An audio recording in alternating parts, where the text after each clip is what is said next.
सय्यिदुल मुरसलीन अम्मा बाद फ़अऊज़ु बिल्लाहि मिनश शैतानिर रजीम बिस्मिल्लाहिर रहमानिर रहीम।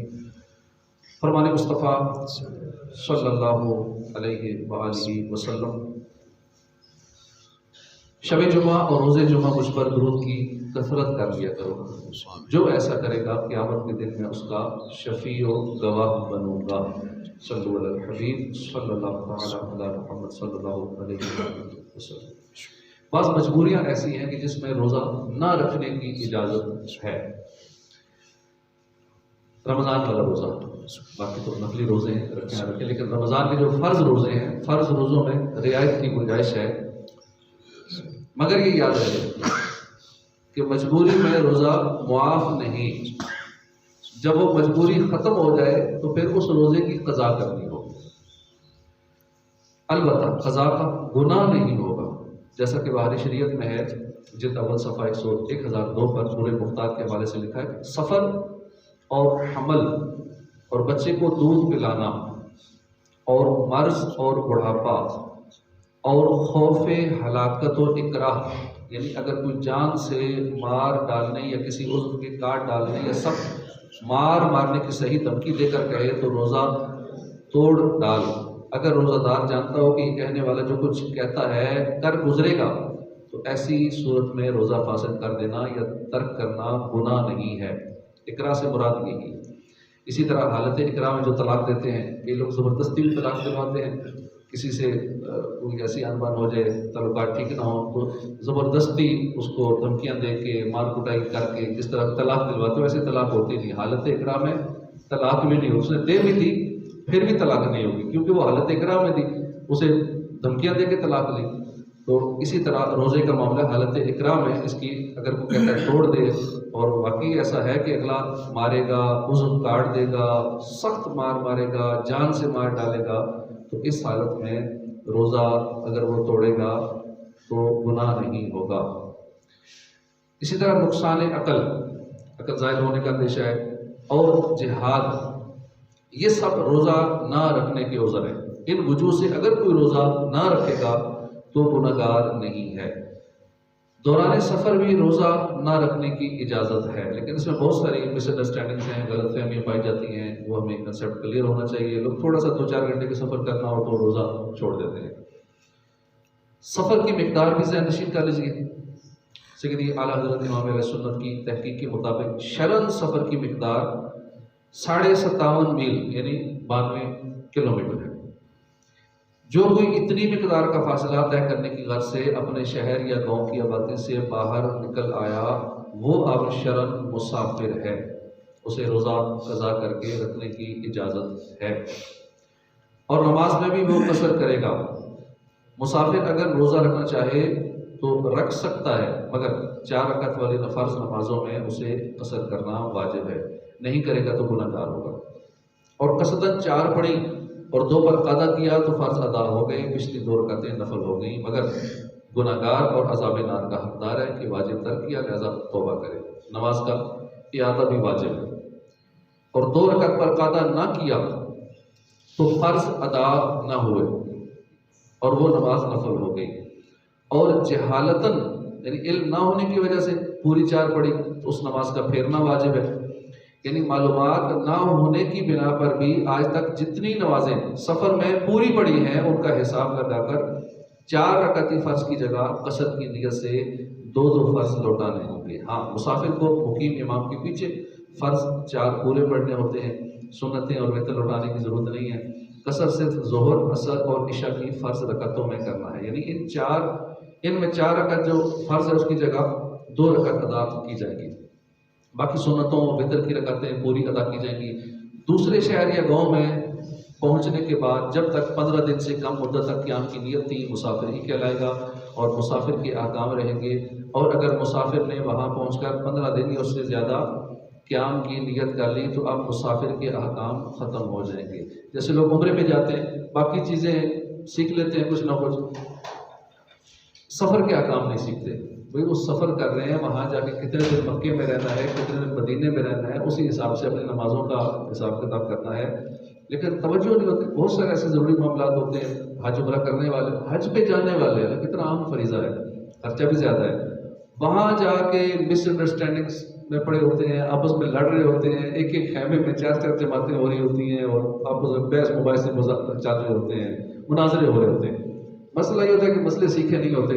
वहाँ जाके फिर जो जैसा मसला बताता है वो उतने ग्रुप बन जाते हैं। ये अलग मसला बता रहे हैं, वो अलग कह रहे हैं, एक कह रहा है मुसाफिर नहीं है, दूसरा कहता नहीं हम मुसाफिर है, तीसरा कहता है नहीं कुछ और है।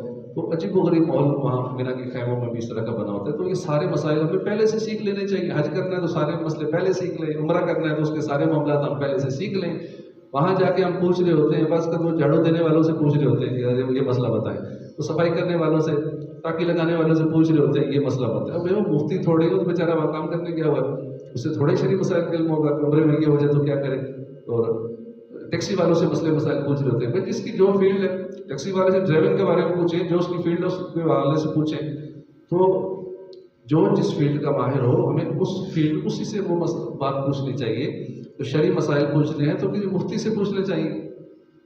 तो सफ़र के आकाम, सफरी नमाज के आकाम भी हमें सीखने चाहिए, खुसूसन जब सफ़र में जाना हो और रोज़े की हालत में अगर सफ़र करना हो, या हज उम्रे का सफ़र हो या उसके अलावा सफ़र हो। मुसाफिर को रोज़ा रखने या ना रखने का इख्तियार है। ऐसा नहीं है कि उसने नहीं रखना, सफ़र कर रहा है तो मजबूरी है कि हुक्म है कि नहीं रखना, सफ़र कर रहा है तो मर्जी है, रख सकता है। हाँ, ना रखने की इजाज़त इख्तियार है। अगर खुद उस मुसाफिर को और उसके साथ वाले को रोज़ा रखने में नुकसान ना पहुँचे तो रोज़ा रखना सफ़र में बेहतर है। अगर दोनों या उनमें से किसी एक को नुकसान हो रहा हो तो रोज़ा ना रखना बेहतर है। मुसाफिर ने ज़हवाए कुबरा से पेशतर इक़ामत की और अभी कुछ खाया नहीं तो रोज़े की नियत कर लेना वाजिब है। ज़हवाए कुबरा वो जो मैंने अर्ज़ किया था, ज़हवाए कुबरा का वक्त निकालने का तरीका ये है कि आज सुबह सादिक कितने बजे शुरू हुई, सूरज कितने बजे गुरूब होगा, इसका हाफ कर लें। जो भी टाइम हो, इसका जो सेंटर होगा वहाँ से ज़हवाए कुबरा होगा। और फिर ज़हवाए कुबरा से लेकर ज़ोहर के बीच का वक्त, ये ज़वाल का टाइम होता है, रोज़ाना चेंज होता रहता है। तो ये ज़वाल के टाइम में मना होता है। तो ज़हवाए कुबरा, ज़वाल से पहले पहले जो ज़हवाए कुबरा है, तो उस वक्त तक इकामत की और अभी कुछ खाया नहीं तो रोज़े की नियत कर लेना उस पर वाजिब है। दिन में अगर सफ़र किया तो उस दिन का रोज़ा छोड़ देने के लिए आज का सफ़र उज़र नहीं है। दिन में अगर सफ़र किया, अब देख लें उम्र हम दिन में सफ़र शुरू करते हैं। ये तो सफ़र उस सूरत में है कि जब हम सहरी करने से पहले सफ़र शुरू किया। तो अगर दिन में सफ़र है तो उस दिन का रोज़ा छोड़ देने के लिए आज का सफ़र उज़र नहीं है। अलबत्ता अगर दौरान सफ़र तोड़ देंगे तो कफ़ारा लाजिम ना आएगा, मगर गुनाह ज़रूर होगा, रोज़ा कज़ा करना फ़र्ज रहेगा। अगर सफ़र शुरू करने से पहले तोड़ दिया फिर सफ़र किया तो कफ़ारे की शराइत पाएंगे तो कज़ा के साथ साथ कफ़ारा भी लाजिम आएगा।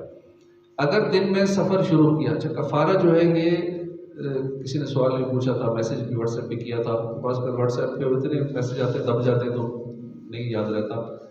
तो किसी ने सवाल भेजा था कि क्या उन्हीं लोगों को, उन्हीं मिस्कीनों को जिनको एक वक्त खाना खिलाया दोबारा उन्हीं को खिलाना होगा? तो उन्हीं को खिलाना होगा, दूसरे वक्त का खाना भी उन्हीं 60 मिस्कीनों को जिनको सुबह खिलाया उन्हीं को दोबारा शाम को खिलाना होगा। अगर दिन में सफ़र शुरू किया, दौरान सफ़र तोड़ा ना था रोज़ा और मकान पर कुछ चीज़ भूल गए थे, उसे लेने वापस आए और अब अगर आकर रोज़ा तोड़ डाला तो शराइत पाए जाने की सूरत में कफ़ारा भी वाजिब है। अगर दौरान सफ़र ही तोड़ दिया होता तो सफ़र सिर्फ कज़ा रखना फ़र्ज होता, जैसा कि पीछे गुजरा। किसी को रोज़ा तोड़ डालने पर मजबूर किया गया तो रोज़ा तो तोड़ सकता है, मगर सब्र किया तो अजर मिलेगा। सांप ने डस लिया, जान खतरे में पड़ गई तो रोज़ा तोड़ दे। जिन लोगों ने इन मजबूरियों के सबब रोज़ा तोड़ा उन पर फ़र्ज है कि उन रोज़ों की कज़ा रखें। इन कज़ा रोज़ों में तरतीब फ़र्ज नहीं है, लिहाजा अगर उन रोज़ों की कज़ा करने से कबल नफल रोज़े रखे तो ये नफल रोज़े हो गए, मगर हुक्म यह है कि गुज़र जाने के बाद आइंदा रमज़ान के आने से पहले पहले कज़ा कर लें। हदीस पाक में है, फरमाया कि जिस पर गुज़श्ता रमज़ान की कज़ा बाकी है और वो ना रखे उसके इस रमज़ान के रोज़े कबूल ना होंगे। अगला रमज़ान आने से पहले पहले वो रोज़े रख लेने चाहिए जो इस रमज़ान के किसी वजह से मिस हुए। अगर वक्त गुजर गया और कज़ा रोज़े ना रखे, यहाँ तक कि दूसरा रमज़ान शरीफ आ गया तो अब कज़ा रोज़े रखने की बजाय पहले इस रमज़ान के रोज़े रख लें, कज़ा बाद में रख लें। बल्कि अगर गैर मरीज़ और मुसाफिर ने कज़ा की नीयत की जब भी कज़ा नहीं बल्कि इसी रमज़ान शरीफ के रोज़े हैं, भूख और प्यास ऐसी हो कि जान चली जाएगी, इसका खौफ सही खौफ हो या नुकसान अकल का अंदेशा हो तो रोज़ा ना रखे। फुक़हा कराम ने रोज़ा न रखने के लिए जो रुख़सतें बयान की हैं इनमें ये भी दाखिल है कि मरीज़ को मर्ज़ बढ़ जाने या देर में अच्छा होने या तंदुरुस्त को बीमार हो जाने का गुमाने गालिब हो तो इजाज़त है कि उस दिन रोज़ा ना रखे। इस गुमाने गालिब के हुसूल की तीसरी सूरत किसी मुसलमान हाज़िक तबीब मस्तूर यानी गैर फासिक माहिर डॉक्टर की खबर भी हो, लेकिन फ़ी ज़माना ऐसे डॉक्टर तबीब का मिलना बहुत मुश्किल है। तो अब ज़रूरत ज़माना का लिहाज करते हुए इस बात की इजाज़त है कि अगर कोई काबिल एतमाद फासिक या गैर मुस्लिम तबीब भी रोज़ा रखने को सेहत के लिए नुकसानदेह करार दे और रोज़ा तर्क करने का कहे और मरीज़ भी अपनी तरफ से ज़न और तहर्री यानी अच्छी तरह गौर करे जिससे उसे रोज़ा तोड़ना या ना रखना ही समझ में आए, तो अब अगर उसने अपने ज़न गालिब यानी मजबूत सोच पर अमल करते हुए रोज़ा तोड़ा या रोज़ा ना रखा तो उसे गुनाह नहीं होगा और रोज़ा तोड़ने की सूरत में कफ़ारा भी उस पर लाजिम ना होगा, मगर कज़ा बहर सूरत ज़रूर फ़र्ज़ होगी। और तहरी में गौर फिक्र करने में ये भी ज़रूरी है कि मरीज़ का दिल इस बात पर जमे कि ये तबीब जो है, ये डॉक्टर है, ये खामखा रोज़ा तोड़ने का नहीं कह रहा, और इसमें भी ज़्यादा बेहतर ये होगा कि एक से ज़्यादा डॉक्टरों से मशवरा कर लें कि मेरी ये कैफियत है, अब मेरे लिए मेरी सेहत के हवाले से आप बताएं कि क्या करूँ, मैं रोज़ा रखूँ या ना रखूँ।